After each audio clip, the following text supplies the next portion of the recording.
This is Dante Suave, Symphony of Disorder. This is my special guest, Matthew Fritsch, lead singer of Life After This. Hey, how you guys doing? All right, so just hanging out at Matt's house. He's a friend of mine. We've known each other. I looked on the website today. We've known each other at least 11 years. You done the research? Okay, that's 11 years. I didn't know. I know it's been forever. I didn't know it was you got it calculated. Okay. Dude, how far back did you have to go? When I went on the site and I hit bio, it said when you guys were formed. This is why you're the tech guy. And you know this stuff. And you fooled me, man. I will never forget that. So before we get into the interview, I'll give you a little. This guy fooled me over here. I don't even know what's about to happen, so I'm excited too. I'm like on the edge of my seat. When I first saw him, you were with your band Detrimental. Correct. And I was mad because after I saw you the first time, you guys did a Battle of the Bands, and I wasn't able to make it to that. And then you guys ended up breaking up, but I didn't know. And the first time we officially met was who was the lead band? It was Hinder. Okay, yeah. It was. We fooled everyone on that one because we didn't tell anybody what we were doing. Yeah, Dirty Bird. So, there was a mystery band. It was like, so all the openers were like, we all knew each other, like in that scene, right? Everybody at that show was. It was when you get certain level shows, it's the same guys, right? Like they all know each other now. But there was this mystery band that I was able to through past connections. I put the band together and I got us on that show without us ever playing anything else first, just because of the past things we'd done. So many people, dude, they were like trying to figure out like, who's this band? Like who are these guys? And we were there and had to play it cool, like it's not us, dude. We're just here to support, man. And we run, Yeah, so I'm standing out in line, and were you trying to sell like merch? I was running, there was a side stage, and I was running the sound for the side stage at the time. So I was out there, everybody just thought like, oh, well, he's just here coincidentally, he's just running sound for, whatever the side stage. And I was like, well, I remember you coming through the line, and I think you were trying to sell merch, or you were trying to sell something. I think we were checking on ticket sales. I think we were checking on who had tickets, who didn't, is what was going on there, Yeah. And then I looked at you, and I was like, you're with Detrimental, and it totally floored you.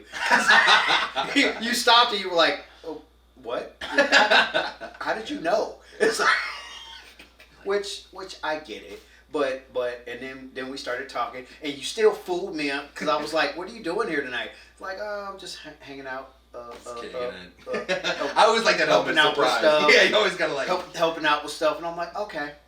Yeah, you always gotta have that extra little like. And then I'm seeing everything set up, and I'm seeing the little thing, the little lights with Life After This, and I'm like, Life After This? Who's this? And then all of a sudden, this punk gets up on stage and grabs the mic, and then the band starts, and I'm like, he didn't tell me that. The craziest thing about that was too, like when we decided. Detrimental, I mean, it was a great band, a lot of fun, a lot of great memories, a lot of good shows we played, but everybody kind of, for the most part, everybody kind of realized it didn't run its course, you know what I mean? So then I got with these other musicians, these other guys, and we were like, and actually, it was the really funny backstory is Matt Johnson, the drummer that I have in Life After This. I've always wanted to work with that dude. We played different shows and different bands, and we like always connected. And I was like, God, dude, I want that dude to be the drummer of my band. Well, he gets to be the drummer in Detrimental, and it was like maybe 3 or 4 months before we disbanded, right? So he's all broken hearted. I'm like, no, let's do this new project. Let's start it. And we threw that stuff together so fast, it was unreal. But it was just that commitment, that dedication level. We've had a couple lineup changes, a couple member changes, but that initial core group, like, I mean, we were really like, we're under the gun because I'd already got us, fucking shows on like opening for Hinder. And it was like, we don't have the full set list even written. Like, so we have to write these songs. We have to perfect these songs. Then we have to play them in front of like this huge fucking crowd when all these people have no idea who we are, and we're like the big surprise blowout guests. So it was a lot of pressure, a lot of fun, but you know we did it. I mean, we put in the work and we nailed it. So it was good. It was good. Yeah. So how did you come up with the name? This is a funny story.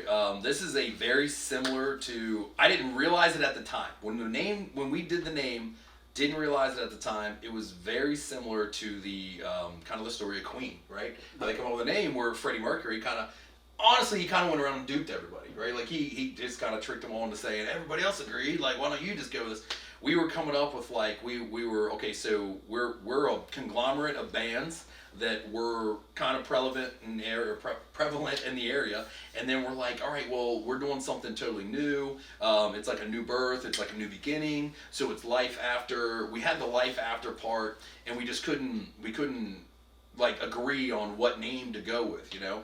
And the original guitar player, he's not even in the band anymore, but it was funny because he kind of pulled a Freddie Mercury, where he went around to each of us and kind of sold us on the fact that the others had agreed to life after this. So then, you know, all of us being like just kind of laid back, we didn't want to rock the boat. So we're all thinking, all right, well, if the other guys are cool with it, I mean, I've not come up with anything better that you guys have all agreed to and said you want to do. So I guess that's just what we'll do, you know? And then, so we agreed to this name, we got the merch, we got the website, we got everything going, we got all these flyers out, we got all the stuff. And then, you know, a little bit into the progression, he's no longer with us, and we all start discussing, you know, we're like, oh, well, that's how we got this name. Like, I thought it was because you. I thought it was because you. I thought it was because you. It's like, oh, so the guy that sold us on the name, he's gone, and now we're like, we've got all this stuff. So it just kind of became, and it's funny because, you know, we've had so many mixed emotions about it from people, because a lot of people think religious band, right? Like, you know, I mean, not that there's never a religious undertone in anything, but we're not a religious band per se. And it's like, you know, oh, life after this, they're thinking like more biblical, and then, you know, our lyrics, our emotions don't exactly like, you'd be like, oh, I'm showing to a Bible show, and then you're like, this is not a Bible show. You know what I mean? So then there's that, and then there's always, you know, there's another band. I don't know if I'm giving them credit. I should give them credit. I shouldn't give them credit. I mean, I'm sure they're cool guys, but they're called Life After Death. So we didn't know that at the time either, right? So then you get that a lot too, where there's that cross where everybody's like, oh yeah, you guys are. No, that's not. We're this one, and you're like, oh, okay, cool, cool. So there's it's just funny, man. But it's one of those things where once it's established, you kind of gotta run with it, because it takes off. People like it. People flock to it for whatever their personal reasons are. People gravitate towards it. So you're like, all right, well, I mean, you know, however it became, it is what it is now, and that's what we're gonna stick with. Yeah. Gotcha. What inspires you to do music that you do? So that's a great question. One, I would say it's a very therapeutic outlet for me personally. You know, emotionally, being able to write lyrics, being able to kind of like scream, being able to get it out. There's a lot of, you know, everybody's got their story. Everybody's got their backstory. We've all been through stuff. We've all had that emotional trauma of whatever level it was, and our efficient way to deal with it is what makes us the happiest. So that's part of it. Like, so I love the creative side of it, the creative process of, you know, we'll come up with these musical tracks, and then I get to sit down and just really just unfold my mind. I just get to write these lyrics, and I get to rewrite them and figure out, you know, how I'm feeling inside, interpersonal. So that's a big part of my side of that. But the other side of it is that, like, honestly, we have fun. We have a blast. We hang out. You know, I've always said that there are bands on every street better than bands that you hear on the radio. The problem is they don't get along. They don't build the camaraderie. They don't take the time to develop that friendship outside the music, which is, we do a lot. Like, we're very goofy as people. We're nerds. We're dorks, man. So we've played shows, and people have told us point blank. You know, they've come up to us in the crowd, and they're like, you know, we've never seen you guys before. We saw we saw your performance, we thought it was good, but we thought you guys would be very scary to talk to, and you guys are just goofy as all hell. And we're like, yeah, we are. Like, you know. And if you ever follow our page, you'll see our videos. Our promotional videos are always stupid. Song content tends to be pretty strong and serious, but just in general, outlook on life is just fun and having fun, enjoying each other. I can tell you, there's been so many times where I've been just exhausted. I've been beat down, wore out, and I'm like, man, I don't even know if I got an Emmy to go to, practice tonight, and I don't even know, I'm exhausted.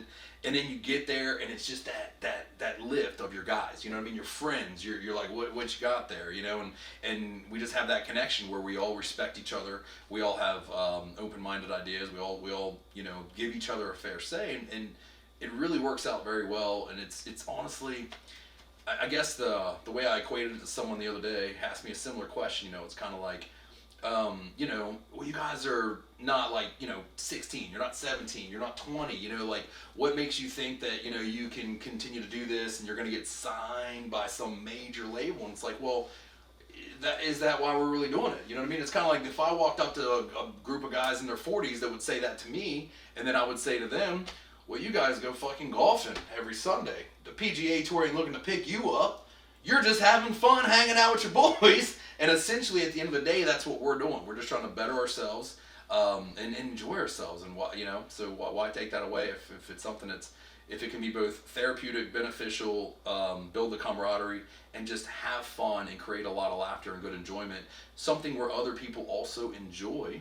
And if they, when you go to a show, it's always nice when there's so many people that start coming to the shows that they develop their own friendship. So there's a part of that too, where these guys, you're one of them, man. Like you show up, it's like a family reunion. So like, sure, you're there to see the band, but you're also there to hang out with each other and get that connection and that vibe and that energy and that wholesome feeling of, man, this feels good. It's therapeutic. I needed this.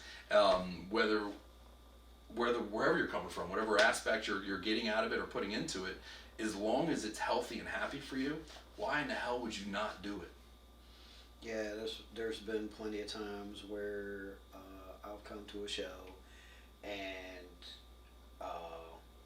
you'll walk up to me and you're like, so, how you doing? Maybe you saw a post. I like to speak. Anybody that knows me personally knows that I like to speak in riddles because I don't want anybody to feel like they need to put their life down to try to help me, because I don't want to burden anybody. That's the reason why I speak in riddles when I post. That way, guilty myself. It's like people know that there's something wrong, but I really don't want to talk about it. But I need a way to vent. That's right. What I use Facebook for. Yeah, you like that connection of having someone there, but like maybe necessarily your burden doesn't need to become theirs. Right, and you make sure many a times you have come up to me, you put your arm around me, like, what's up, my guy? It's like, how are you? All right, for that nasty drink. And he'll say, I'll say, I'm okay. You're like, no, how are you? Talk to me. Yeah. Tell me. It's true. And I want honesty. And he's like, all right, let's go get something to drink. And I'm like, well, no. He's like, dude, you're drinking. He's like, I know it sounded like you had a choice, but you're doing it. It was one of those questions that ends in a period, not a question mark. Right. You're like, hey, you want a drink? And you're like, no, I'm good. No, you didn't hear me. You want a drink. So, but you gotta tell the story now. Like, of the what is it you like to drink that always? Okay, so first, so nasty to me, dude. First, it was gin. Oh God. And then there was Tanqueray, and then there was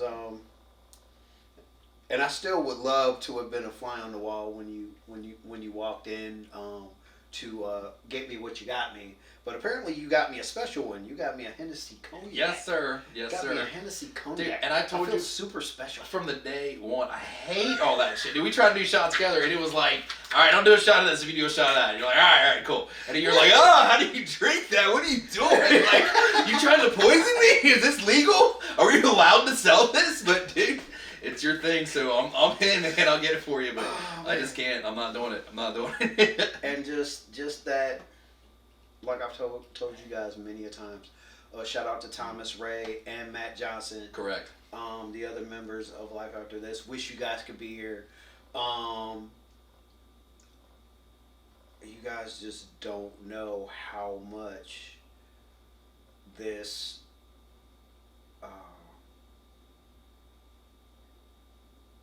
all the interaction, all the welcoming interaction from you guys has literally helped me. Appreciate that, man. You know, thank you for letting me know that. And that's why I love you guys. I mean, yeah, I've told you it a few times, and usually we're a few shots in. Well, so yeah, yeah. That's where you get it. That's where guys talk. That's when guys talk. I get it. Yeah. But yeah, it just that's cool, man. Knowing Love, bro. Knowing my backstory, and if anybody knows anything about my family and that, then you'll understand why when I go to shows and I start to develop a friendship and a family in a sense. Yeah. Why it becomes so important that that I am accepted. So, but no, and yeah, and that's what I'll say, man. Like it's wild to watch from the stage. You know, like people don't really often talk about that side of it, but like it's wild to watch the natural habitat grow. You know, like where you have that, where you have these different secular groups that come in, and like it's their first show. They've never seen it. They came to see another band, but they happened to see your band while they were there, right? So then they were like, oh, I kind of like this band, I'm gonna check them out again. And then you hit it 2 or 3 times, 4 times, you go to shows, and by then now you're friends with them, they're friends, and then it becomes that real fun thing that you get to watch. Like some of my favorite moments are not even when we're on stage, but prior to and thereafter, when you get to just kind of, you'll walk through the crowd and you just watch all the little circles of fun.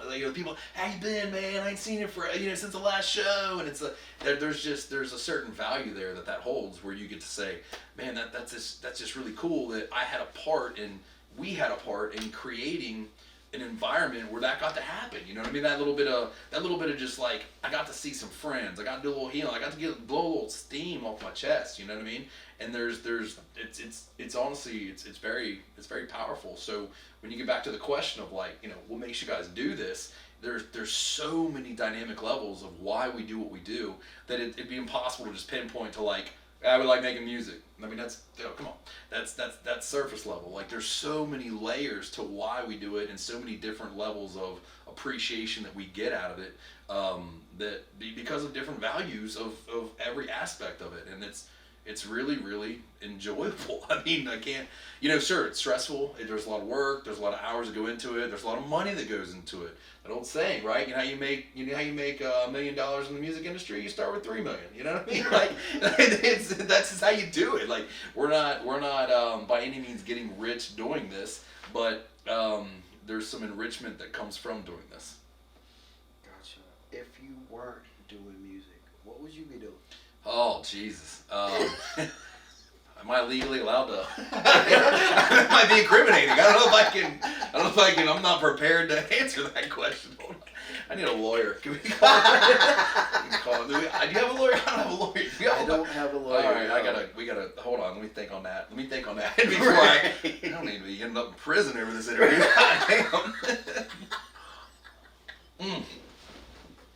I mean, honestly, if I wasn't at this level in my life, if I wasn't performing music, I think I would still be, and it's still a goal of mine. So I would be writing music. I love to write.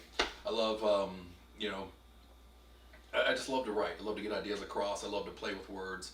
So I feel like even if I wasn't able to perform the music, even if I wasn't in a band that was doing the music, I would probably entice the idea of writing music to sell it, just to be a part of it. I mean, like, I'd be the karaoke bar star. You know what I mean? But I mean, I guess like it's just it's just weird. It's just such a passion. I've seen so many people, because music can be frustrating if you're with the wrong guys, if you're not putting the right commitment in. You see guys all the time, guys and girls, but you see all the time on Facebook where they're like, all right, I'm done, I'm selling all my shit. and then a year later they're like, I'm looking to start over, because it is so passionate and addictive, man, that I would have to find a way to be a part of it no matter what. From a young child, it spoke to me. It just grabbed me on a different emotional level that maybe wasn't being fulfilled elsewhere. So I would honestly say that if I wasn't performing music, I would be involved somehow still. I'd be managing. You guys have been together 11 years. Yeah. What do you think? What do you think goes into the fact that you guys have been able to stay together all this time? I think a big factor is democracy and respect. I really do. With our band, it never has been, and I hope it never is. So and so calls the shots. Everybody else just fucking deals with it. It's never been on that level. It's been like, well, there's 4 of us, man. Let's just vote this shit out. Like, even when we create our set list, like every single show, we sit together as the 4 of us, and we banter back and forth, and we come up with what's our set list going to be for the show, what's the crowd going to read, how are we going to feel about this, how's our tuning changes. But we all get a say. We all get to encourage each other. We all support each other, and it's never everybody's ideas are respected. You know what I mean? So it's like, even if it's like, hey, we're writing this song and this riff, and I want to try this little part here. Even if you're like, I don't feel like that'll work, you're still like, well, let's try it and see if it works. You know what I mean? Like, and we, again, the fact that we're all freaking idiots and goofy nerds, and we can laugh about every situation. Sarcasm is very high on our to-do list. So we're always busting each other's chops, but we're always doing it in a respectful way, and we always get to, we just enjoy each other's company, because again, at the end of the day, you could have the best band in the world. If they can't get along with each other, as we've seen time and time again throughout the music history, they don't last. They just simply don't, So the fact that you can support each other, be friends first and foremost, and then the music, we're all good at what we do, so it works out. But we all trust the fact that we're good at what we do, and there's never that like, no, you shut your mouth. Your opinion doesn't matter. It's always like, no, please, I want to hear what you have to say. Please speak up so I can hear your side of it, because maybe I am wrong, or maybe it's that open-mindedness of just us respecting each other and finding value in what the other has to say, what their ideas are, and the fact that we're all willing to try the ideas instead of just being like, no, it won't work. You know what I mean? Like, because there's those bands out there where they do that, and they're like, I'm in charge of doing it my way. And you're like, well, you're kind of a dick. You know what I mean? Like, I mean, honestly, so it's like, well, there's 4 of us here, all 4 of us should matter, and, knowing when to stand down. If it's like, hey, there's times where I'm very opinionated. There's times where I have very strong feelings about something, but if I'm like, okay, there's the other 3 guys think this is a terrible idea, maybe I should take a step back and say, I'm probably wrong on this one. You know what I mean? Like, you just got to have that ego check. Gotcha. All right, this one's actually a 2-parter. Oh. So, do you have any songs off the 4 CDs that you made that are your favorite? See, now what you're doing right. This is a trick question. Stop doing this, dude. What you're doing right now. Which kid's your favorite? Like, I'm going to have a camera here, right? I'm going to have a camera and a microphone, and everybody's going to listen. Which kid is your favorite out of all your kids? That's what you're doing right now. I'm like, well, what if they watch the interview? Right. What if their friends watch the interview? What are we doing right now? No, I definitely, me personally, I tend to veer towards, and it's funny, my band makes fun of me all the time for it. But I tend to lean more into the ballady style stuff. Mm-hmm. So Savior is probably one of my absolute favorites for different reasons. Again, because it's like it really is like having different kids, right? You're gonna love them differently for their different personalities and their different things they bring to the table. And it's like it's to say like, oh well, this is a apples to apples equation. It's simply not. So you're like, all right, well, how can I appreciate the values of each of these differently? I would say Savior, just based on the emotional level that I had to go to get in the mind space to write that song and to appreciate that song and do that song, because again, the softer side is not our forte, right? So you have to be like, okay, well, I have to get to a totally different mindset. I have to dive into that, and I have to understand that it's okay to feel softer feelings. It's okay to feel, these things. Kintsugi, same way, on the newer stuff. However, I'm not going to really explain it to you, but Charade is one of my favorite songs as far as hidden meanings, because like, if you were, I'm not going to explain it on camera, but if you ever find me at a bar and it's just me and you and no one else around and you go, hey dude, explain this song to me, you're going to be like, damn, alright, I didn't realize all that. Okay, that's there was a lot of Easter eggs in that, man. That was a lot of hidden meaning. But, again, you got like, if you would say Trainwreck or Jettison for lyrical content, and for my ability to just write and feel in that flow, in that zone. I love those. So, I mean, those are the ones that just stand out to me right away. So, again, I can't pick one, but those are probably my top ones for just the way that they all had their own different identities and different aspects of what they showcased from the band. Okay. Now, and hopefully you don't beat me up for this one. What are you doing to me right now? You're trying to get me in prison? You're trying to get me to pick my favorite kid? I know, right? What are you... Are there any songs that you either have never performed or haven't performed as much that you wish you could do more? Yes. That's a fantastic question. Good call. We talk about it as a band all the time. For whatever reason, there is a song called Begging for More that we wrote. And, I mean, it's just like it's a weird, dark, clever song that we don't play as often. And every time we do, like, we get those, like, hey, it's been like 8 months since we played this song. Right. And you're like, this is a great song, like you kind of forget what you did, and you're like, oh, this is actually cool, man. This has got a different level to it. But I would say Begging for More for sure is one of the top ones that you're like, I wish we played that more. There's also another one that doesn't necessarily fit into the feng shui of our shows, but Adam's Peak. Adam's Peak is, again, very clever, very, very, very clever, different style, and but our shows tend to be high energy. We want to be the guys that like go out and just give 110% energy the whole time if we can, and just keep the show rolling and keep people drinking and keep people having fun and keep people just rocking. But that one's like one of those ones where it's like just that instrumental jam and just that like really off the wall kind of song where when you listen to it you go, this might be a little bit deeper, but it doesn't always translate to the set of where we're put into based upon the bands that we're playing in front of or after or the energy of the crowd. Gotcha. So, do you guys have any shows coming up? 100%. And I am the worst at remembering them. I know that we have, we also do a Godsmack tribute thing that we do. Mm-hmm. So this month, April 19th at JD Legends, we're doing a Godsmack tribute, which we're going to be doing all Godsmack songs, and then followed by us is a Disturbed tribute band that's going to do all that. And I got to pull it. Oh, you're ready. I got to pull it out, dude. Like the calendar, man. Like I never remember stuff. Like I swear to God, I hit up Thomas like 75 times a day. Like, hey, what's our next show? Hey, what's this? What's that? And like, I just, little ADHD is great. April 27th, we're at Madison Live. That's going to be a great show with Taylor Rhodes. So I'm still mad at you guys for that show. What am I going to do on that show? Because you scheduled it on the same day that I'm supposed to, that I promised a 0 hour that I come to their show.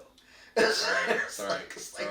As soon as I saw it, I went, no! It's all right. Like, I also feel bad that you have to break their heart. No. Especially with the lineup. The lineup is like perfect because it was like everybody that.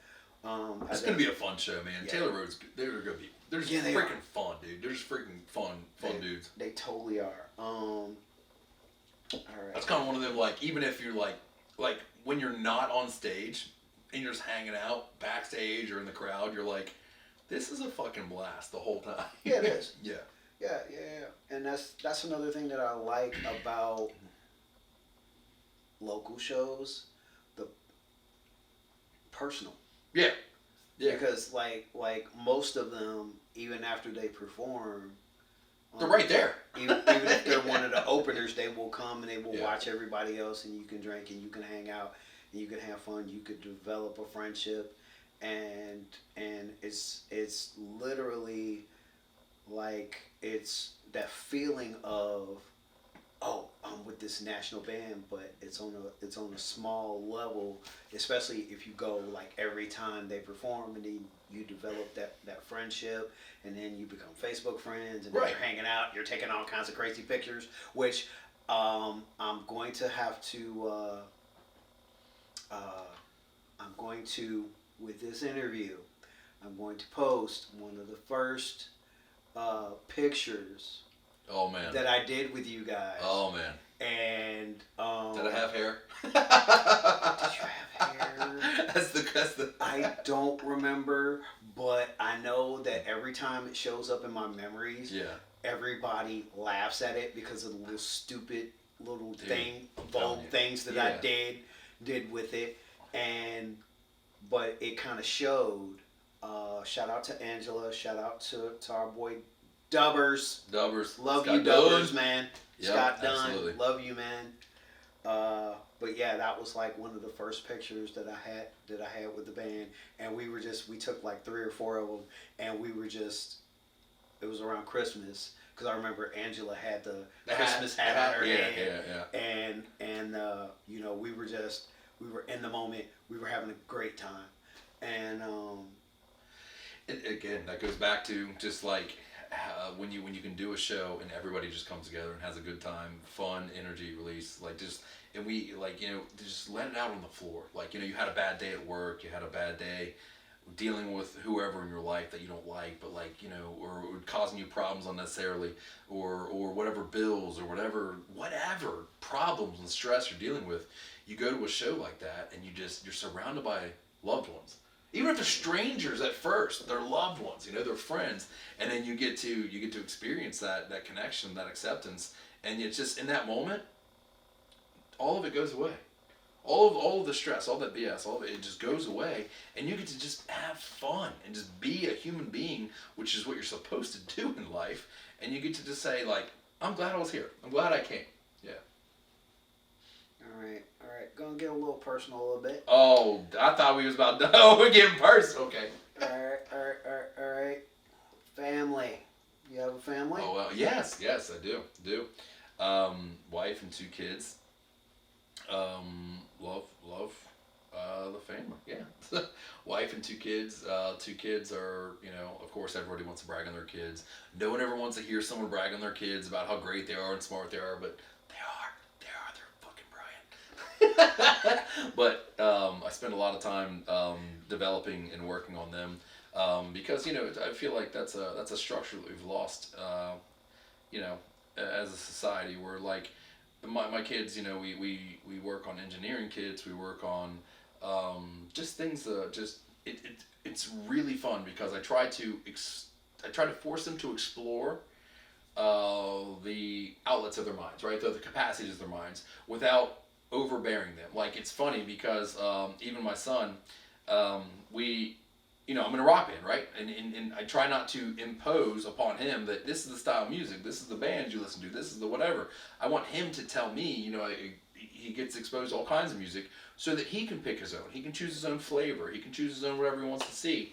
And we went to an Imagine Dragons concert, was his first one, which I like them. I think they're good.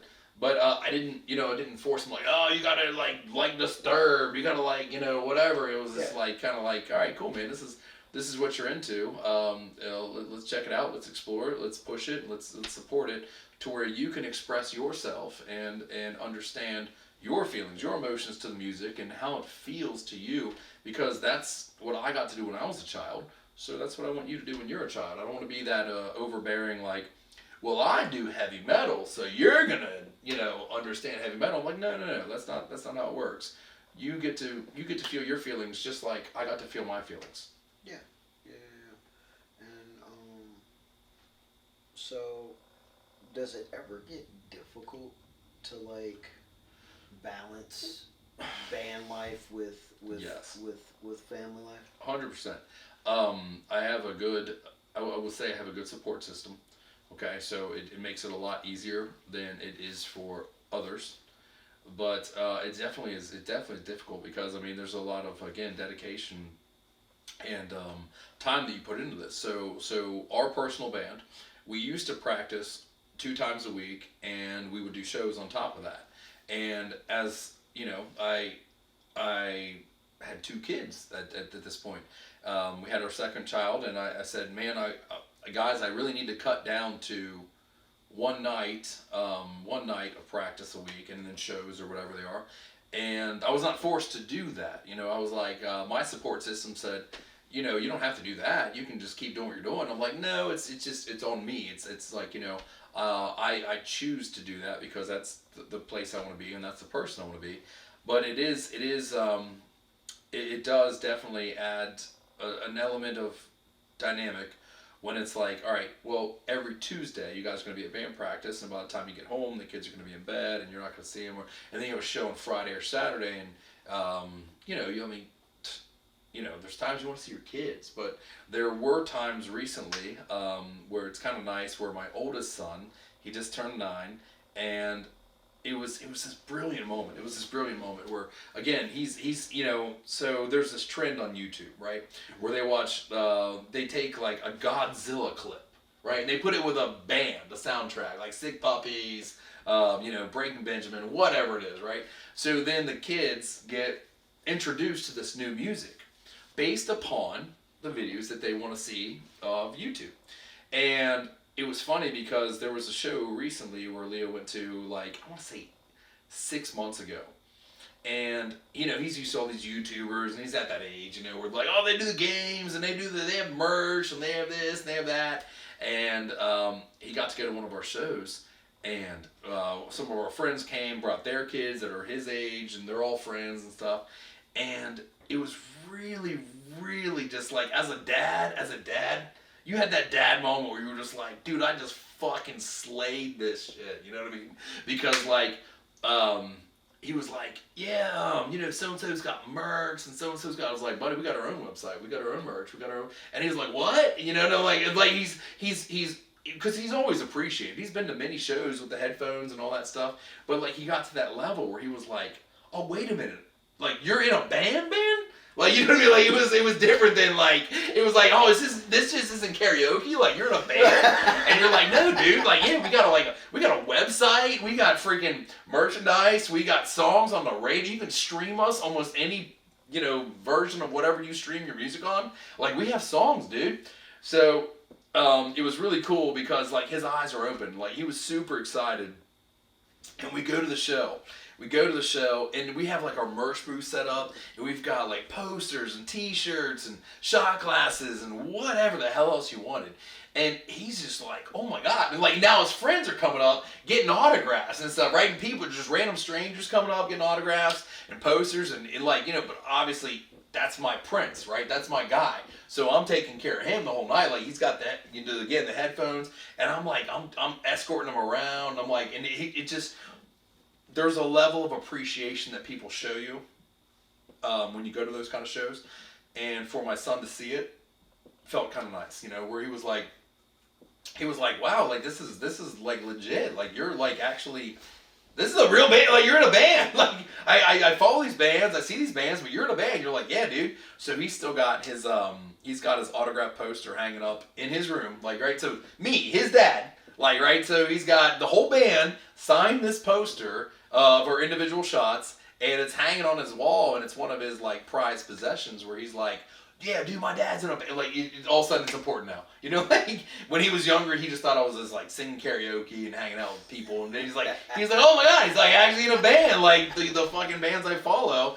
And you're like, yeah, dude, it's like, it's kind of cool like that. Like, like, it's kind of cool that I can take you to a show and like, everybody knows who you are, and it's fun. And there was a lot of joy I took from that. There was a lot of appreciation I took from that, where you could say like, man, I did this for years on my own, just kind of selfishly for my own needs and for my own determination, and then like it turns into one day, well, your offspring that obviously you love more than anything, you've developed so much and put so much into, and then they look up at you and they have that aha moment, they have that like, oh wow, man, like, I didn't realize, Dad, like, you're actually kind of cool. And you're like, yeah, I am. Like, so I'm trying to tell you, dude. So it was a very good aha moment. Gotcha. All right, so this might get a little bit more personal, but we're going more personal. Yes, we're going more. You just keep digging deeper. I'm getting another drink. So one of the things that also kind of drew me to you, and you're gonna have to teach me how to do the one half, because I'm single and I'm clearly not getting it right. The one half. What's the one half? What are you talking about? So it really, when I talked to your wife at one show, and she started telling me about your mental health. Oh yeah. Oh shit, you are going personal. All right. All right, no, I'm taking another drink. I said one drink. I'm gonna take 2 drinks. Now, I have a history of like depression and stuff, and she told me what you have a history of. Yeah. And she told me that you guys have been able to. How have you been able to balance that and like being married as well as trying to raise your kids? It's very difficult. I will tell you, it's very difficult. It takes a lot of self-realization, okay? So there's a lot of ego you got to put in check, and there's a lot of self-realization. I mean, I've done it all, dude. I've done a lot of therapy. I've done a lot of medication. I've done a lot of things where you have to just realize in the end, you have a lot of external forces telling you about your thoughts, about what you should be thinking, shouldn't be thinking, medications that are separating from your own thoughts. And to be honest, what I realized, and I'm not in any way, shape, or form a doctor. I'm not telling anybody what they should or should not do, okay? Because if you need medication, please take your medication. Take it regularly and do the right thing. But what I realized is that I did not find that same connection with my medication. So I found myself still just as miserable on the medication. So I stopped taking it, and I've learned a lot of strength and coping mechanisms, because at the end of the day, then there's this same story goes back thousands of years, where philosophers will say, like, a lot of times, especially nowadays in the modern times, we're not challenged enough. Which the problem with that is we never get to prove ourselves. So if you never get to prove yourself, because everything's, I don't want to say too easy, but if you never force yourself to go into the depths, go into the darkness, if you never force yourself to know what you're made of, you'll never understand what your worth is. And that's where I find a lot of people failing, because like I've my whole life, man, childhood, not gonna say it was the greatest, not gonna get into it here, not gonna like trash talk anybody, not gonna like drag anybody through the mud, but the thing is, probably a lot of decisions could have been made better. So what you find is a lot of people like to shut down. A lot of people like to say, oh, this is my reason that I'm the way I am, and they accept it. And I have found that's a fallacy, because what happens when you accept it is that you stop valuing yourself. You stop finding pride or strength in yourself. And even though it's tough, even though it's a very difficult time in your life, find something that you love. Find something that you're passionate about and push so hard at it that you find the true value of yourself. Find something that you want to break you, and find out how unbreakable you are. That's the problem, is that no one does that nowadays, is that we've been taught and trained to say, okay, well, I'm broken. I have a problem. I have a lack of whatever. I have a emotional distress. So then what they do is they just stop. They just give up. And when you do that, essentially you're letting the other side win. So what I found is, through my own victories, through my own triumphs, what I found is whenever I could push myself to a level of I thought I was going to die or break, it made me stronger. You know what I mean? And there's I know I'm getting. Why would you do this? Why would you make this all deep right now? Why would you do this? Why would you ask that question? So I found that there's this video that floats around from time to time about a lobster. Okay. Now I'm gonna get all philosophical on you guys. It's his fault, not mine. It's his fault. Where he says, I believe it's a rabbi, and he says that for a lobster to grow, it must hide itself under rocks, and it must shed its shell to be vulnerable, completely vulnerable. And it's apparently a slightly painful process, and they grow, and then the shell grows around them. Okay, and he says if lobsters had doctors, they would never grow, because all they would do is give them medication to where they never felt uncomfortable. They never had the chance to grow because they never ever took a step outside of their safety boundaries. And so I found that because honestly, if you want to go through the lyrics, the songs, the whatever, you'll find it laced within all of them. There is a certain balance of when am I being too vulnerable? When am I not being vulnerable enough? When am I going through something that needs to be expressed versus something I should need to keep to myself? And much like you alluded to earlier, like you even said, you speak in riddles on your Facebook, you'll find a lot of my lyrics where you go, that can be interpreted like 20 different ways. There's a reason. That's a very particular, specific asset that I have that I do on purpose, because it's like I'm still trying to process it. Maybe I don't want everybody to be ready for whatever that means, or maybe I'm trying to secretly send that out, but at the same time, I'm going through something and I need to express it, but maybe I don't need to express it to a level where every detail of what I'm going through, because I'm still learning, I'm still growing myself. I'm still trying to figure it out myself, and as long as I'm strategizing, I don't need to give away the entire blueprint to everyone else. So there is a lot of that, man. There's so many nights where you're like I'm just lost in emotion, because I'm lost. I'm writing a lyric, I'm writing a song, and I'm so enamored by it. I'm so intoxicated by it. Whether it be depression, whether it be soulfulness, whether it be just this thought I can't let go of. But there are times where I get so deeply, I'm falling, I'm going down in the ocean. I'm going into the depths just to try to get the taste of what I'm trying to feel in my mind. I know what I want in my mind. I know what I feel in my mind. I know what I feel in my heart. And man, I'll go to the depths to get there.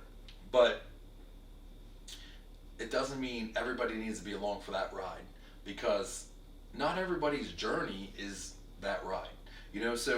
But at the end of the day, if you don't take that ride, if you don't dive to the depths of what you're trying to feel or what you're trying to say, you're not being true to yourself, you're not being true to your mind, and ultimately you'll never feel success from that. So there's this huge unsurmountable situation where you go, you need to challenge yourself. You need to really process yourself. You need to understand and prove to yourself what yourself is worth, because that's the big problem that a lot of people have with mental health in this society, is that they are told, hey, well, you're damaged, stop where you're at. You're challenged, stop where you're at. Hey, you're not whatever, stop where you're at. And the problem with that is you don't find out that you're not, because you don't push yourself to find out that you're not.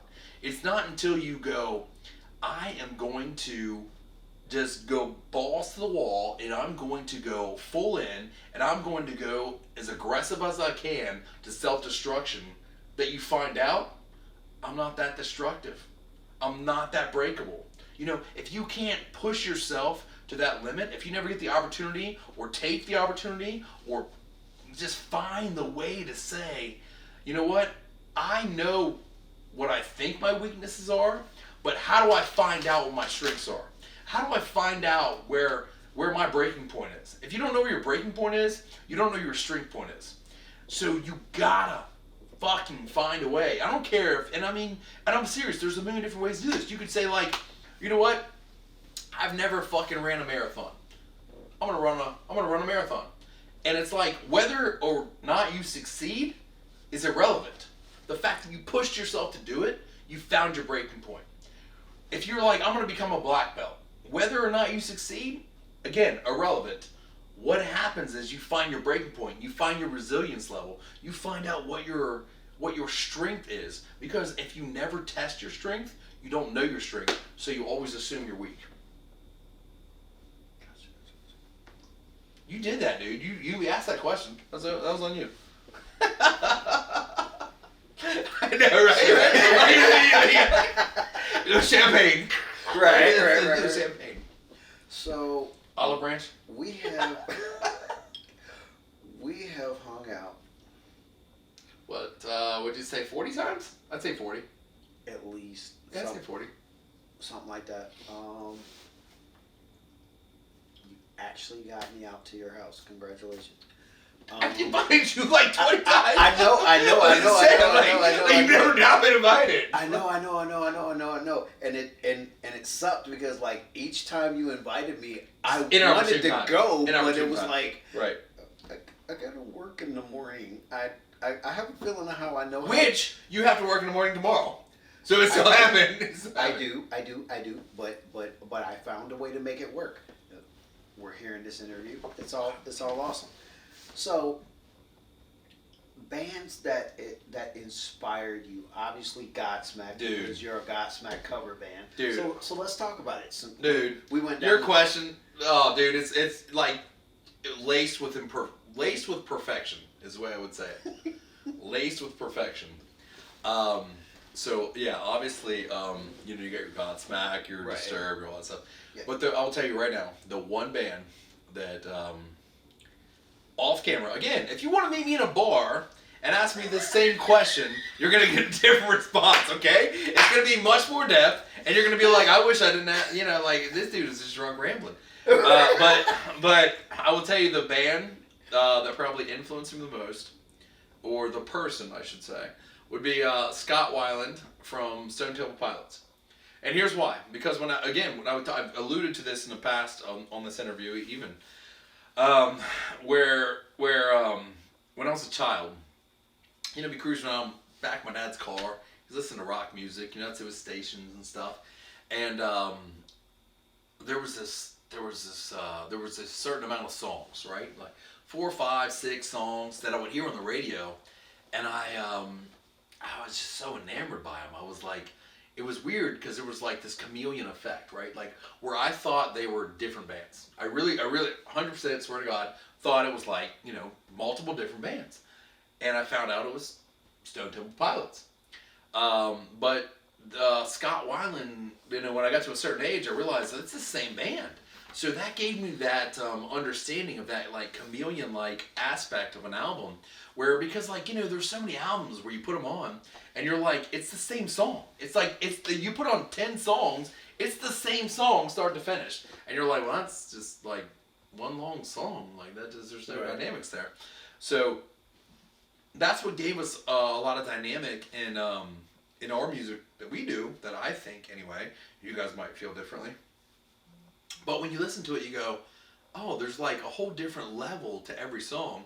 And Scott Weiland has always been one of my top influences, because when I was a child, again, even like listening to him, there was a certain level of comfort, a certain level of interest, a certain level of just intellect that you would be like, like I resonate to that song. I relate to that song. Like I get that song. Like, and it's completely different than the other song, So Scott Weiland was probably songwriting ability, emotional ability, my biggest influence. And it was cool because I got to open for him, hang out with him backstage doing shots, hang out with him on his tour bus. 2 weeks before, unfortunately, he passed away. So it was kind of like a lifelong goal that I got to fulfill. So it was quite powerful, quite powerful. So, Don't ask any more deep questions. Are you gonna go deep? You're like, every time I answer a question, like every time I finish it, you're like, all right, we're gonna go a little deeper. And I'm like, what are you doing, dude? Like, what are we doing right now? Like, we've been friends for 11 years. What are you doing at me? Like, you now know another side to me that I'm deeper than. and you go so quiet and calm about it, like. It's cool. Just ask a normal question. Like, that's not a normal question. That's not a normal question. Don't ask that. You know that's not cool. Don't do that. You're like, what was your childhood like? Stop asking those questions. So, how important do you think it is to? Because I noticed that you mentioned lyrics. Yes. And the success of music. How important do you think that is and why? Oof, God. See? Doing it again. Why are you doing it again? No, you're a good interviewer, man. That's good. You're doing well. So lyrics, I find this is probably going to be where the interview turns. Okay, this is going to be where everybody's like, this guy's a dick. Yeah, no, honestly, it is. Because here's the thing with lyrics is that I have noticed a very drastic downturn in the ability to write intelligent and clear lyrics and philosophical lyrics over the past 10, 15 years, okay? So you go to like your Led Zeppelins, you go to your Black Sabbaths, you go to your that, and they're writing about deeper, darker things, and they're writing like not even darker, but like they're more open-minded, things. And nowadays, when you go to lyrics, it's funny because I found myself to be, I don't want to say a victim of this, but like it's funny because you go, these people write lyrics nowadays, and it's like a third grader, like pop artists, right? And they're like, all right, well, like this third grader in detention wrote in a notebook, and now it's a pop song. And you're like, oh, well, this philosophy student wrote a entire piece over here that's very brilliant and very articulate and very deep. And you're like, no one's gonna listen to it. You know what I mean? Like, it's just crazy to me that like when you can go like there's I won't speak on which one's which, but there have been albums where we have written as a band, and unbeknownst to the band, of course, I keep secrets from them. But like I will dumb down the lyrics. You know what I mean? Like I'm just like, they're just not gonna get it. They're just not gonna get it. So I'm just gonna dumb it down, and it goes over well. It goes over better than if you were to say, "Hey, let's make this deep and philosophical," and people were like, "Boring." But if you're like, Cardi B, then they're like, "Oh, this is great," and you're like, "Is this the dumbest shit I've ever heard in my life? Are you serious? Like, are you guys like dumb? Like, well, obviously, yeah. Well, nothing against her, man. Hey, if you're doing your thing and you're making it successful, do your thing. But I'm just saying, like, the average listener to music nowadays, like, doesn't appreciate lyrical content or maybe the gravitas of actually speaking poetically.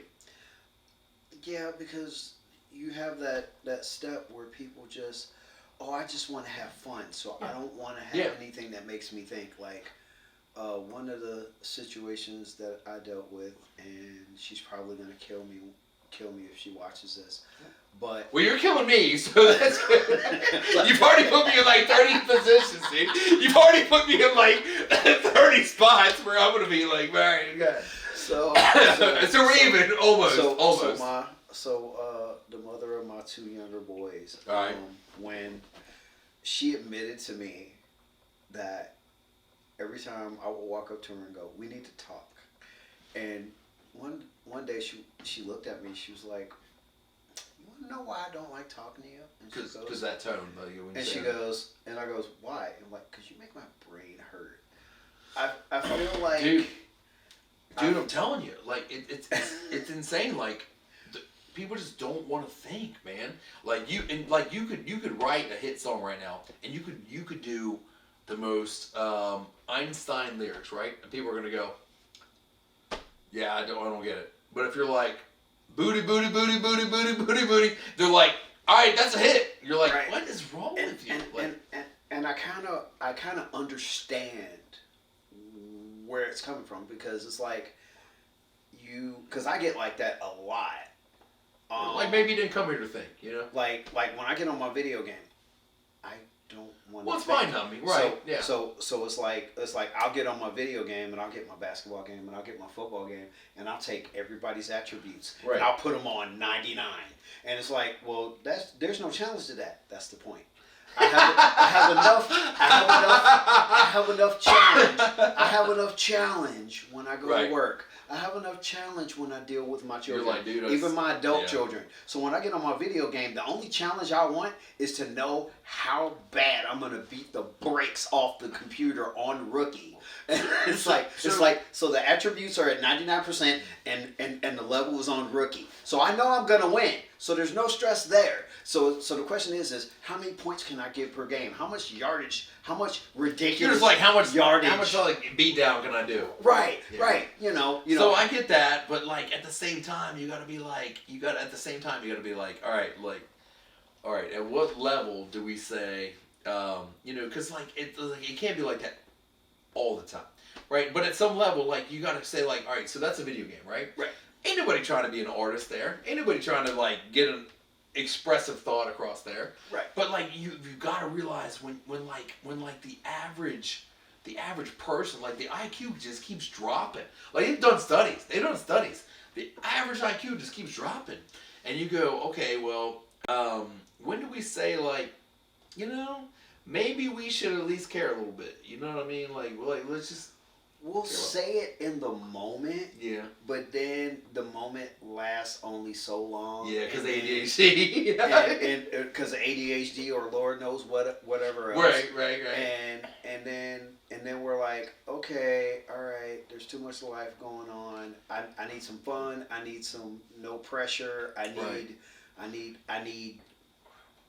see, that's where it's different for me, because like I honestly I really enjoy that that mental wrestling match, like that like you watch a UFC fight, right? You watch two dudes beat the shit out of each other, but there's still science behind it. You're still watching it, and I enjoy that. Depends on what kind of fan you are. Now, even there, a lot of fans, just like with music, just like with everything. Just want to see a bloodbath. Like, he didn't knock him out. I hated that match. Yeah. It was like, he didn't knock him out in the first round. He didn't submit him in the first round. He didn't break something. So that instant gratification kind of a level, whereas... That's a fair point, dude. That's a fair point. A person like me will look at a match where maybe the guys they respect the fact that, well, I don't want this guy to knock me out. I don't want this guy to die either. Right. I don't want him to submit me. I don't want him to knock me out. So it's like they fight, but they're strategic about it. It's like if this has to go to decision, because I'm trying to figure out how to find a weakness in everything that you're good at, that you know how to do, so that I take the least amount of damage. And yet, I get the wind. Inflict most damage. Inflict more on you than you do on me. Then it becomes that mental chess match. Yeah. There are a lot of people that don't respect that. Whereas I go, now if they were just hugging on each other, okay, I don't like that match. Now, if they're swinging, and it's just like, or they might be being strategic, little hit here, and then back up and go, okay, where else can I get in and get out without taking the least amount of damage. Which the higher they are in their abilities and how good they are with their abilities will depend on the answer to that question. Right. And so it's like, I can sit up there and I can watch those kind of matches and I will dissect those matches. Oh yeah. And which you could tell the really, really lame ones from the really, really... Oh, yeah. There's a clear distinction. It was good. There's a clear distinction. In terms of action, yes, it sucked. Yeah. But at the same time, it was like... Strategically... They were both... Yeah. Strategically, they were good, yeah. They were both trying. So, which you've seen that... that you seen that happen. So like immediately, if anybody watched WEC, speaking of MMA, like if anybody watched how it worked out for Uriah Faber and See, I didn't see this. oh man. And the sad part was he ended up getting beat by Like points or something? by Connor. He ended up getting beat by Connor, but there's a Brazilian, the Brazilian that got knocked out his first trip with Connor. He fought with Uriah Faber, and he just picked him apart for 3 rounds. And I kind of felt bad for Uriah because Uriah had an ego, so part of me didn't like him because I'm right. Because you're like I don't like this egomaniac. I don't like this egomaniac. So the way I'm like that too, dude. I like the humble guy. I like the humble guy that like comes in and wins, like versus the guy that's like an arrogant asshole. He picked him apart, and it got to the point to where his legs all swollen? looked horrible. He like beat the shit out of him. And every time he kicked him, you would see him about fall down. Yeah, like because he was like I'm like, oh, this is like, great. You know, he's like a fuck. Like the internal suffering of the ego. I'm like, if I were to interview Uriah Faber, I would want to talk to him about that match and what was going through his mind. Yeah. The fact that he knew he was going to lose. And he still kept going. But he wasn't going to give up. He wasn't going to stop. He wasn't going to give up. He wasn't going to stop. But anybody watching the match is like, dude. Like, you're done. You're done. Are you going to be able to walk on that thing? Right. Like, dude, you need an ambulance, son. Right. You know, and, you know, that chess match of it was just, there's definitely beautiful. There's a mental chess match, for sure. So, but yeah, but man, So, I we good? have to say, I enjoyed the personal torture. I'm glad that personal torture. You put me into it, dude. You had me on these questions. What are you talking about, dude? You're messing around. Like you were the one like, hey, I'm gonna hit you with this emotional sucker punch right now. And I was like, what's up? I've been drinking a little bit. What's that? Sounded like you asked. Sounded like you said. Right. No, dude. Like I didn't ask you a single. Like, what are you doing? So, but yeah, it's been cool hanging out. Nah, and, hey, man. For real. Yeah. For real. Yeah. Love you, bro. So, I'm Dante Suave. This Matt Fritsch from Life After This. Also want to give a shout out to Matt Johnson, Ray Vitito, and Thomas Cheek, the other members of Life After This. Thank you guys for partaking and sitting through our just actually hanging out. We tend to be friends. So it's like, hey, thanks for watching us be friends on a microphone and on a camera. Because we would have had this conversation either way. Right.